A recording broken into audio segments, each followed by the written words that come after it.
Gracias, ministro.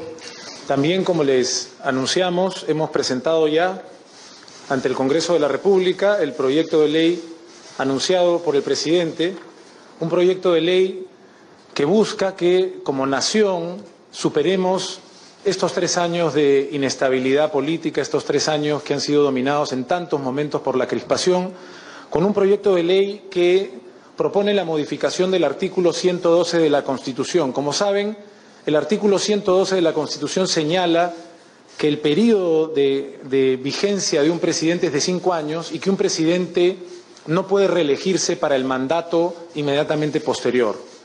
Estamos proponiendo su modificación con un párrafo adicional que esclarece, que deja muy claro que quien haya asumido también durante el periodo, quien haya juramentado el cargo de presidente de la República, como es el caso del presidente Vizcarra, que entró como vicepresidente, tampoco podrá reelegirse en el periodo inmediatamente posterior. Así que eso queda muy claro. Así que el primer objetivo del proyecto de ley es dejar eso claro. El segundo objetivo, como anunció el presidente en su discurso 28 de julio, es proponer el recorte de este mandato, tanto del presidente como de los congresistas y también de los parlamentarios al Parlamento andino, para que termine un año antes, es decir, para que el 28 de julio del 2020 asuma un nuevo presidente y que el 26 de julio haya terminado también el mandato de congresistas y de parlamentarios andinos. En otras disposiciones transitorias también proponemos que las elecciones se adelanten para el tercer domingo de abril del año entrante y que puedan adecuarse los plazos de forma que estas elecciones puedan llevarse a cabo en este lapso. Creo que es importante dejar muy claro para tranquilidad de toda la ciudadanía. El Consejo de Ministros aprobó el discurso del presidente como se hace cada 28 de julio, incluyendo todo el contenido Ese es el tema de fondo. Podemos, por supuesto, del discurso presidencial. Ese es el tema de fondo. Podemos, por supuesto, compartir las actas, no hay ningún problema, pero sí quisiera aprovechar su pregunta para llamar la atención sobre algo.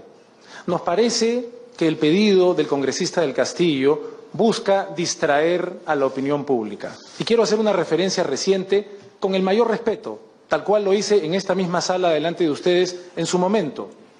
Cuando falleció el expresidente Alan García, también la Comisión de Defensa, liderada por el congresista del Castillo, quiso distraer la atención de todos los peruanos, llamando la atención sobre si el procedimiento de detención fue el adecuado o no fue el adecuado, convocó al ministro del Interior, al comandante general de la Policía, a integrantes de la DIVIAC, para distraer la atención en temas procedimentales, cuando el hecho era uno solo, y lo dije en ese momento con total respeto, y lo puedo repetir, en ese momento el expresidente García, luego lo corroboraron un video y una carta que dejó, él había decidido acabar con su vida en el momento que la justicia le tocó la puerta.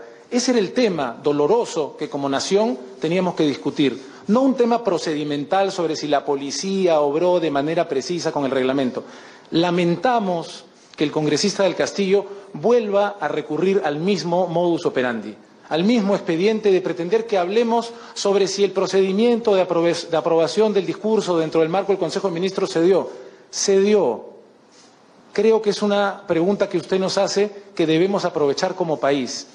Basta de distraer al pueblo, basta de distraer a la ciudadanía. El presidente de la República, con el respaldo de su gabinete, ha planteado una salida seria, una salida que implica un gesto de desprendimiento, a él también sugerir que nos vamos, para que nos vayamos juntos y superemos esta crisis política que todos hemos venido viviendo por estos 3 años.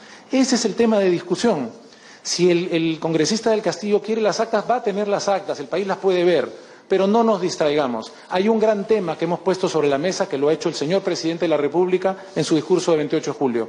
Discutamos ese tema, cómo superamos estos años de crispación política. Obviamente, mantenemos como gobierno un diálogo permanente con todo el Ejecutivo, incluyendo, por supuesto, a la señora vicepresidenta.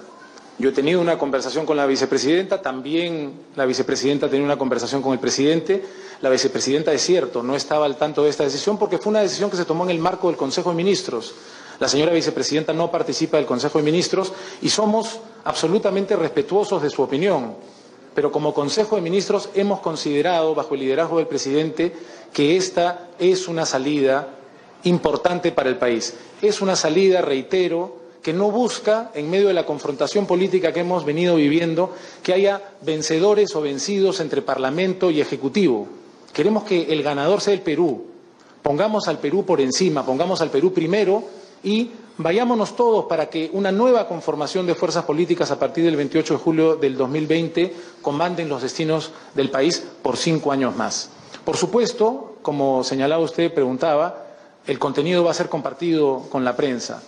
Y respecto de la última parte de su pregunta, respecto de la reforma política, de hecho, el proyecto en una de sus disposiciones transitorias dice explícitamente que todas las reformas políticas que se aprueben van a regir en la medida que no entren en conflicto con el calendario que las organizaciones electorales tendrán que plantear para que, de acuerdo a lo que sugerimos, las elecciones se lleven el tercer domingo de abril.